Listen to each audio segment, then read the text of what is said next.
కావల్లో జరుగుతున్న మేమంతా సిద్ధం సభలో సీఎం జగన్ మాట్లాడుతున్నారు. అలా చూద్దాం.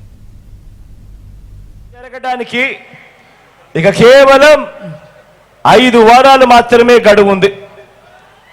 ఈ ఎన్నికలు కేవలం ఎమ్మెల్యేలను, కేవలం ఎంపీలను ఎన్నుకునే ఎన్నికలు మాత్రమే కావు. ఈ ఎన్నికలు జగన్కు చంద్రబాబుకు మధ్య యుద్ధం కాదు.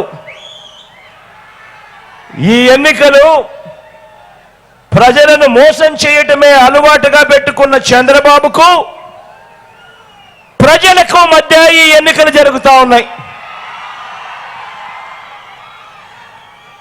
మీ జగన్, మీ బిడ్డ పేదల పక్షం, ప్రజల పక్షం అని కూడా గర్వంగా చెప్తా ఉన్నాను. ఈ యుద్ధంలో పేదల పక్షాన మీ బిడ్డుంటే, ఈ యుద్ధంలో అటువైపున చంద్రబాబు దత్తపుత్రుడు, వీరిద్దరికీ తోడు ఓ ఈనాడు, ఓ ఆంధ్రజ్యోతి, ఓ టీవీ5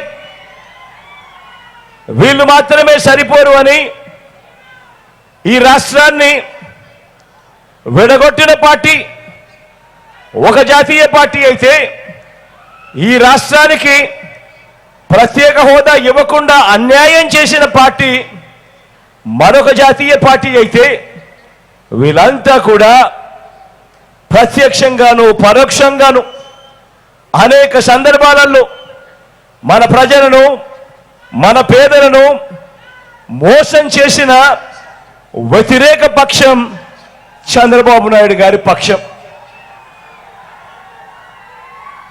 మరి ఇలాంటి సందర్భాలలో మే 13న జరగబోయే సంగ్రామంలో ఇంటింటికి మంచి చేసిన మనందరి ప్రభుత్వం, మనందరి పార్టీ, మనందరి ప్రభుత్వానికి, మనందరి పార్టీకి మద్దతు ఇవ్వడం ద్వారా, ఇంతకు ముందే నేను చెప్పా, ఈ ఎన్నికలు కేవలం ఎమ్మెల్యేలను, ఎంపీలను ఎన్నుకునే ఎన్నిక మాత్రమే కాదు అని చెప్పి, ఈ ఎన్నికల్లో మన పార్టీకి, మన ప్రభుత్వానికి మద్దతు ఇవ్వడం ద్వారా పేదలు, పిల్లలు, అక్క చెల్లెమ్మలు, అవ్వ తాతలు, రైతులు, బడుగులు, బలహీన వర్గాలు, మైనారిటీలు, వృత్తి వర్గాలు, 3 ప్రాంతాలు, వీరందరి ప్రయోజనాలను రక్షించుకునేందుకు, జరిగిన మంచిని కొనసాగించేందుకు మీరంతా కూడా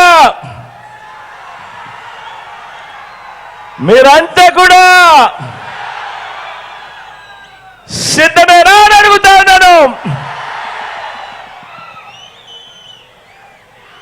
ధర్మాన్ని గెలిపించడం కొరకు, విశ్వసనీయతను కాపాడుకునేందుకు మీరంతా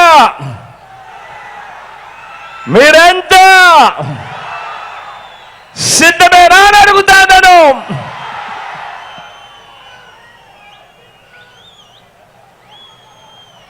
ఈ 2024లో జరగబోయే ఈ కురుక్షేత్రంలో మోసం, అబద్ధాలు, వెన్నుపోట్లు, కుట్రలు, ఈ పాత్రలన్నీ కూడా కలిపితే